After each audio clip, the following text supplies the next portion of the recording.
Insiden di mana pesulap hijau melakukan pencabulan terhadap puluhan ibu muda membuat marah publik. Ya, pesulap hijau melakukan tindakan bejat itu dengan klaim bisa menyembuhkan penyakit. Ia berkata bahwa persetubuhan dilakukan sebagai syarat penyembuhan. Dia bahkan mengaku sebagai utusan Tuhan. Siapakah pesulap hijau yang sebenarnya? Berikut tersaji fakta kasus pencabulan yang dilakukan pesulap hijau. Sebelum masuk ke dalam pembahasan, dukung channel kami dengan cara klik tombol subscribe dan nyalakan lonceng notifikasinya agar kalian bisa mendapatkan informasi terkini dari kami. Dan please, tonton video secara full, jangan di skip-skip agar kalian mendapat informasi secara total. 1. Sosok pesulap hijau. Pesulap hijau yang mencabuli puluhan mama muda ini adalah BY. Pria berusia 46 tahun ini dari Kecamatan Padang Tiji, Kabupaten Pidie, Aceh. Sosoknya ini sempat viral di media sosial. Dia sering memakai jubah dan penutup kepala berwarna hijau. Itu sebabnya pria ini disebut pesulap hijau. BY diketahui memiliki 4 istri. Hal itu terungkap dari hasil pemeriksaan polisi terkait kasus pencabulan yang dilakukannya ini. 2. Buka pengobatan alternatif untuk cabuli mama muda. Berdasarkan informasi yang diungkap Polres Pidi, BY diduga melakukan pencabulan terhadap puluhan ibu muda. Modusnya adalah praktik pengobatan alternatif. BY mengaku sebagai orang bijak atau dukun yang dapat menyembuhkan orang sakit. Dia bahkan mengklaim dirinya sebagai utusan Tuhan agar dipercaya orang yang berobat kepadanya. Menurut keterangan salah satu korban, ia dirawat BY karena mengidap kanker serviks dan sedang menjalani pengobatan tradisional atau alternatif. BY meminta korban membawa air mineral dan nanas sebagai media terapi. Dalam proses pengobatan itulah akhirnya terjadi perlakuan tak senonoh. BY melakukan perkosaan terhadap korban yang dilakukan puluhan kali. Dia berpura-pura menyembuhkan penyakit korban dengan cara menggauli korban. Dia mengatakan itu adalah cara untuk mengobati penyakit yang diderita korban, hingga akhirnya membujuk korban agar mau melakukan hal demikian. Tersangka mengancam akan membunuh korban dan keluarganya jika korban tidak mau melayani. Ancaman ini menyebabkan korban terus-menerus mengalami trauma, tekanan psikologis, kecemasan, ketakutan, dan malu akibat aib yang besar tersebut. Kita perkirakan korban masih ada tetapi tidak membuat laporan polisi. Mereka dan keluarganya tidak ingin dampak dan akibat dari kejadian ini, katanya. Sehingga di bawah ancaman itu korban tidak berani melaporkan ke polisi, ujar Kapolres Pidi AKBP Patli. 3. Ditangkap polisi. B ditangkap polisi usai diperiksa di kantor Satreskrim Polres Pidi Unit Idik 2 PPA. Pesulap hijau itu ditangkap karena unsur Kanun Aceh nomor 6 tahun 2014 tentang hukum jinayat terpenuhi. Artinya ia memenuhi unsur-unsur pidana jarimah. Sejauh ini baru 1 korban yang melaporkan dugaan pelecehan seksual BY ke polisi. Polisi juga telah memeriksa korban pencabulan sang dukun.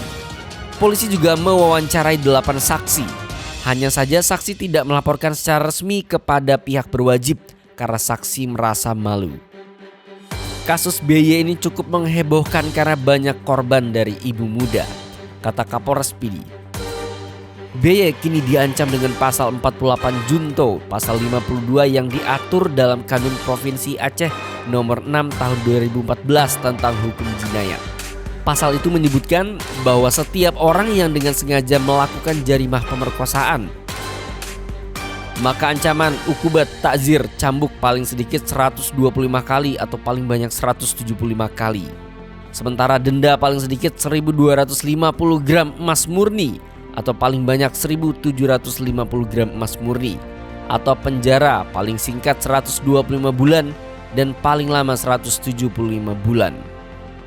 Polisi Pidi menggelar konferensi pers atas pengungkapan kasus tindak pidana jarimah pemerkosaan yang dilakukan tersangka BY, 46 tahun, warga Gampong Pantai Cermen, Kecamatan Padang Tiji, Pidi.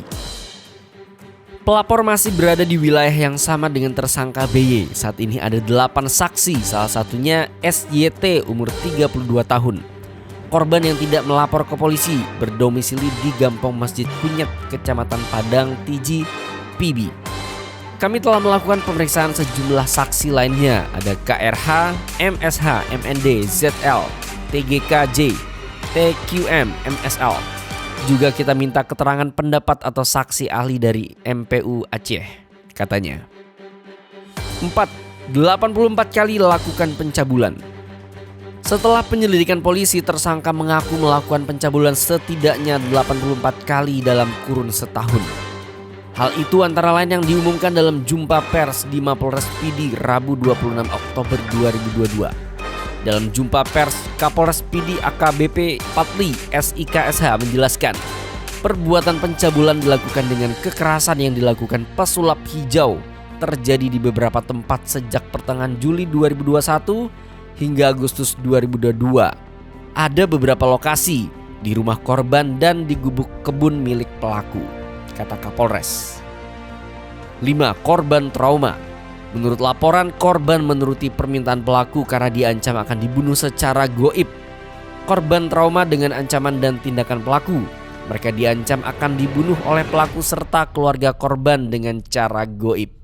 Pelaku juga mengancam akan memperparah penyakit korban jika menolak dan tidak menuruti hawa nafsu pelaku. Dalam pertemuan itu, selain menghadirkan tersangka, polisi juga menghadirkan sejumlah barang bukti yang disita dari pelaku dan korban. Barang bukti berupa jubah hijau tua yang digunakan pelaku saat berobat, kemudian sandal pelaku dan beberapa pakaian korban. 6. Imbauan polisi. Kapolres PD AKBP Patli SIKMH mengimbau warga jika sakit lebih baik berobat ke dokter atau puskesmas terdekat daripada berobat ke dukun. Nah, ini paling bener banget ya. Jangan mudah terperdaya dengan bujuk rayu orang berdalih pengobatan tidak jelas sehingga merugikan diri sendiri, pungkasnya.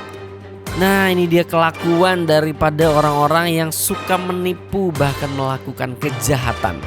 Kedoknya sih jadi dukun, ya namanya pesulap hijau. Ya mungkin pengen yang lagi viral ini kayak pesulap merah kali ya. Jadi langsung aja tulis pendapat kalian di kolom komentar di bawah. Jadi pendapat kalian apa? Ini yang terlalu pintar dukunnya atau yang terlalu kurang pintar nih orang-orang yang pengen berobat ke dukun pesulap hijau ini ya guys ya. Terus saksikan video berita dari kami. Jangan lupa like video ini jika kalian suka. Dan jika ada berita yang ingin kami bahas, langsung aja ketik di kolom komentar dan mari kita diskusi. Yuk.